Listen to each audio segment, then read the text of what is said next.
Do you want to live a life that is seen as brave? Do you want to cultivate a life that is full of bravery? Well, today, that's what we're going to be talking about on Boldly Driven Conversations with Bree. So let's go. Let's get started. So this topic is something that is really very close to my heart. As a bold living coach, one of the things about bold living is cultivating bravery. And that helps us to be more bold in life and to make more authentic and intentional decisions in our life. And so bravery is something that is not like full from a grand gesture. I mean, yes, there are grand gestures that we can do, standing in front of a gun if somebody points it at you, just standing up to the bully, those kinds of things, right? Those are like more grand gestures, things that we often think about when we talk about bravery. But truly, bravery is about the small everyday choices that we make that help us develop a more positive life, a positive outlook, more optimism in life, and qualities of our life such as honesty, integrity, and kindness. That's being brave. Doing the things that propel us to have more of those qualities in our life. That's what true bravery means. And that's how we cultivate more bravery in our life, by doing these things, being these things. Okay, so I want to talk today about how do we cultivate this life of bravery? What are some of the risks of being brave? And I want to give you guys some questions to help you practically cultivate more bravery in your life that you can ask yourself to see if you're being brave or to make some adjustments. Okay, so first of all, I think one of the things that we have to think about when we're talking about bravery that we have to do is we have to create and be self-aware. We have to practice self-awareness. We have to reflect on our actions. We have to understand why we do the things we're doing. We have to evaluate our thoughts, our feelings, our behaviors. And then we have to also identify all of our strengths and weaknesses. We have to know what we bring to the table, and we have to know where there might be areas of our life where we need help. We need others, because being brave is not just doing everything on our own. It's also asking for help. That is one of the most brave things that we can do, is asking for help when we need it. Because especially in our society, we're the society of being self-sufficient. So oftentimes asking others for help takes a lot of courage, right? So being self-aware of these things about ourselves, knowing our strengths and weaknesses, and understanding our thoughts, our feelings, and our behaviors is going to help us to shift and make some adjustments in areas where we need to make adjustments to be more brave. I think the second thing that we have to do is we have to set ethical standards for ourselves. That is one of the bravest things we can do, is the standing up for ourselves and standing up for our values. But first, we have to define our values. We have to know what is important to us, and we have to understand what principles we are going to live by, so that we maintain and stay within our values, and that we're aligning our actions with our values. The third thing I think that is really important in order to cultivate a life of bravery is that we have to cultivate a positive outlook. We have to create a positive circle around us, and positive habits in our life. So that means we practice gratitude, which we do every morning on some of my socials. If you follow me on Threads specifically, we have to cultivate some self-discipline. We have to be self-disciplined. That means doing the same things and being consistent, and doing some of the same things that are very routine, that might not be fun, but we know are good for us, and we know are good habits for us to have, that are positive habits for us, and give us more optimism and give us a better, healthier life in general, emotionally, mentally, physically. That means exercising. That means keeping our bodies healthy, eating a healthy diet, and prioritizing our sleep. So in order to have positive habits and creating this positive circle around us, we have to be willing to sometimes give up things that we don't really want to give up in order to have a more healthy and positive life. The fourth thing is we have to seek challenges and take risks. This one seems like a no-brainer, right? But we have to actually seek the challenge. We don't just let them come to us. We have to actually seek it. We have to actively step outside of our comfort zones. Comfort zones are where goals and dreams die. When we step outside of our comfort zone, that means that we are being open to new experiences. That means that we're willing to learn. That means that we're willing to take on more responsibilities. Do things, join things, do things, create a life where there is commitment required by you, where you have to be committed, not just to yourself, but to others. This is taking risk. This is living the bold life. This is a life of cultivating bravery. It could be something so small as being a part of the booster club for your kids' sports team, maybe taking a board position on the booster club. It could be something small as interviewing and taking on a job that you feel like maybe is makes imposter syndrome. We talked about imposter syndrome, how imposter syndrome is actually really good because that tells us that we're stretching ourselves and we're outside of our comfort zone. So it's actually a really good indicator that we're growing and stretching and expanding ourselves and that we're seeking challenges and risking. The fifth thing to cultivate a life of bravery is to build strong relationships, strong, deep, intimate relationships with other people. Surround yourself with positive people. Surround yourself with other people who are also cultivating this life of bravery and doing brave things and stepping outside their comfort zone and risking, and that they're going to cheer you on and encourage you. Also, I think it means to practice empathy. We have to practice empathy, meaning when we see someone else stepping outside of themselves, outside of their comfort zone, we're going to cheer them on. And if they fail, because that sometimes happens when we step outside of comfort zones and we risk and we choose to live a brave life, that we're going to practice empathy and give them understanding. It also means that we're going to have to be, that's my light. That means we're going to have to be a good listener. We have to listen to others. We have to hear what they're actually telling us and not necessarily what they're saying. Being a good listener means seeing people where they're at, meeting them where they're at, and listening to not just what they're telling you, but what they're doing with their actions or their inactions. So we have to cultivate this intuition about people. And we do that by stepping outside ourselves and risking relationship, being intimate with others, with our thoughts and our ideas, and taking those risks. The sixth thing is that we have to learn from our mistakes. We absolutely have to learn from our mistakes. I think this is a big part of taking risks. I want to kind of go back to taking risks too, what that really means. But when we take those risks, we have to learn from our mistakes. It's something that, when other people make mistakes, we have to give them empathy. But then when we are the one making the mistakes, we also have to view it as an opportunity to grow. We have to see it as opportunity, as a way to expand ourselves, as a way to learn, instead of just being a failure. And because that's when we stop. Then we just were like, I'm a failure, so I'm not going to do that thing again. We have to be willing to try again. And we also have to take radical responsibility for our actions, especially if they affect other people in a negative way. We have to take responsibility for our actions and for our mistakes and our errors. Absolutely. This is a huge part of being brave, of being courageous, and cultivating a life of bravery. And building that legacy of bravery for our children and other people to learn from and see and be a part of. And I think part of taking radical responsibility is also taking steps to rectify our mistakes. Sometimes we're not able to, but when we are able to, we should always try to rectify our mistakes. When someone tells us that we've been hurt or that an action that we have taken has caused wounding of some sort and we've made a mistake, we absolutely need to rectify it if we are able to, and apologize for that.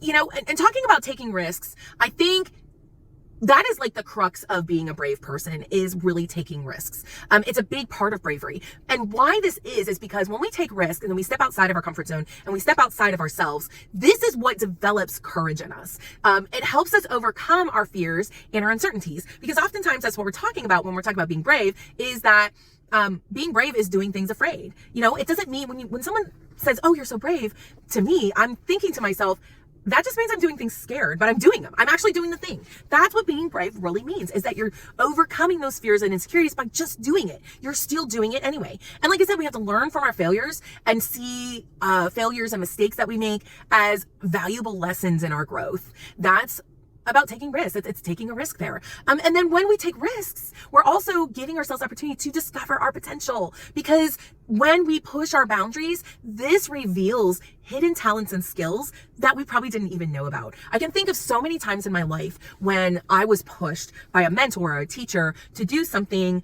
that was really outside my comfort zone, and it really felt like such a huge risk. And even my business coach right now has kind of challenged me to step outside my comfort zone a little bit and really think about things from a different perspective. And I'm discovering things about myself. I'm discovering potential, hidden talents about myself that I had no idea were even there. And it's really helping my business, and it's helping me goal setting and being a visionary, and to really solidify my vision and allowing myself to grow and expand in ways I could not even imagine. And I think too, when we're talking about risking and we're talking about being brave, living that bold, brave life, and cultivating this life of bravery, it builds resilience in us when we risk. When we fail, when things don't always go right, when there's adversity in general, we build resilience. And this strengthens our ability to cope when more adversity comes in life. Because if you're a human, you're going to face adversity. There are going to be things that are going to be really hard in life. And so we have to be able to build that resiliency. And when we build this resiliency, this helps increase our confidence, which helps us to be even more brave. Okay. And then I think one of the other things that really helps us cultivate a life of bravery is putting ourselves in this place and idea that we are going to engage in lifelong learning. We don't know everything. And engaging in lifelong learning means that we both expand our knowledge, but we also are being more open-minded and open to new perspectives that maybe we were not open to before. And I think in order to do that, one of the things that is really important about cultivating a life of bravery that goes along with this is staying curious. We have to stay curious in order to be able to expand our knowledge, in order to be more open-minded. And so we have to ask questions. And we have to be curious about people, situations, curious about our own selves. We have to stay curious. When we allow curiosity to die and wonder to die in our lives, and we stop asking questions, that's when we stop giving ourselves opportunities to be brave and cultivate this life of bravery.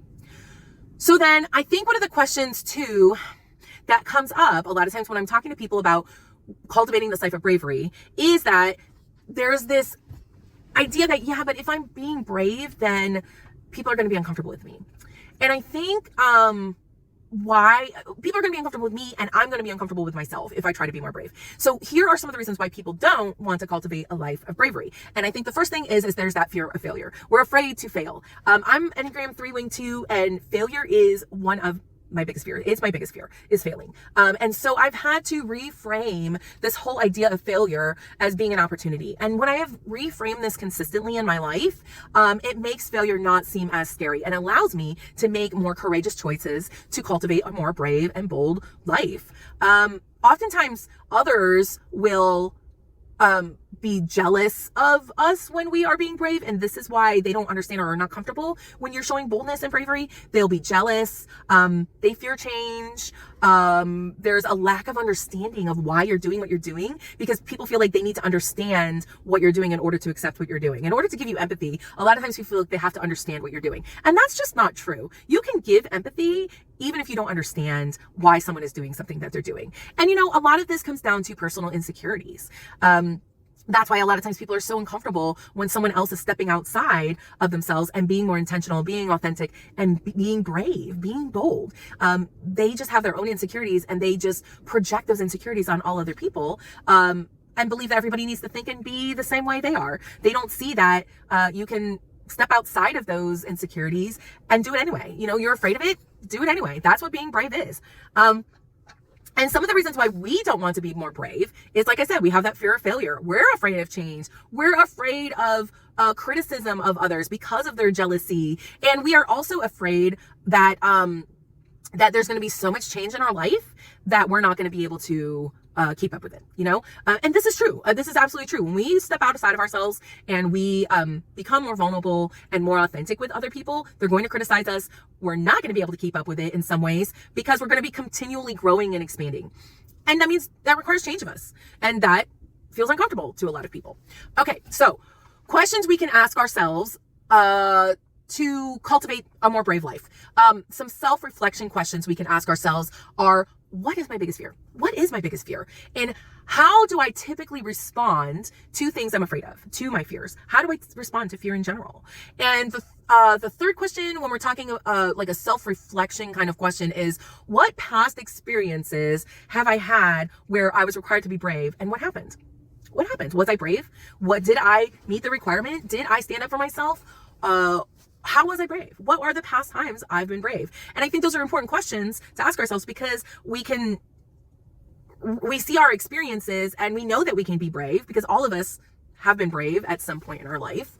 And and having those experiences and being able to look back on them helps us to then move forward to be brave again, to continue to live and cultivate this life of bravery, of stepping out, to be authentic, to live intentionally, and to live that bold life. Living a bold life requires risks, and it requires us to be brave.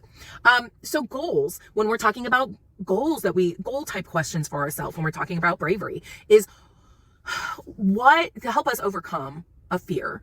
Oftentimes we have to be aware of our fears, right? So what is a small achievable goal or thing that I can overcome that is requiring me to be brave? So cultivating more brave life means that we have to identify an area where we need more bravery. And so we have to ask ourselves, what is something small I can do today to live a more brave, bold life? What is one thing, just one thing that and then the follow-up question to that is, what steps do I need to take to overcome this fear or insecurity or whatever it is that's requiring me to be brave so that I can reach this goal, right? And the third question in this series, when we're talking about like goals and challenging ourselves to risk and be more brave, is what support do I need to have in place in order to, during this process, in order to achieve this challenge that I've made for myself. And then the last two questions that I think are super important for self-evaluation, like post doing the brave thing, because remember, we're just doing something super small, because every day we do something super small that is challenging to us, that risks that we can live a more bold and brave life, is how do I feel about the progress of becoming a more brave, bold person, of cultivating this life of bravery, of boldness? How do I feel about my progress? I think that's a really great self-evaluation, because if we don't feel good about our progress, then that just is at pointing to, we don't have to be self-depreciating and self-critical about it. It is just simply pointing to the fact that maybe we're not stepping outside the comfort zone as much as we thought we were. Because if we're stepping outside of the comfort zone, then we're failing, and then we're trying again, and we're being brave, and we can recognize that we're stepping outside of ourselves. But if we're not, then we're probably stuck, and we're feeling frustrated with ourselves because we're not risking. So we're not feeling brave. We're not building that confidence in ourselves. And then the last question that is very helpful in this journey of cultivating a life of bravery is, what lessons have I learned about myself during this process that are helping me be more brave, to cultivating this life of bravery? Okay, so your challenge today is, I want you to ask yourself some of these questions. I want you to go through. I want you to self-reflect. I want you to build one of those goals, and ask those questions of how you can challenge yourself today. And I want you to then self-reflect, use those self-evaluation questions to see where you are at on the bravery scale, your overall feeling of how you are cultivating a life of bravery. All right, have a fantastic weekend, guys, and live the brave life.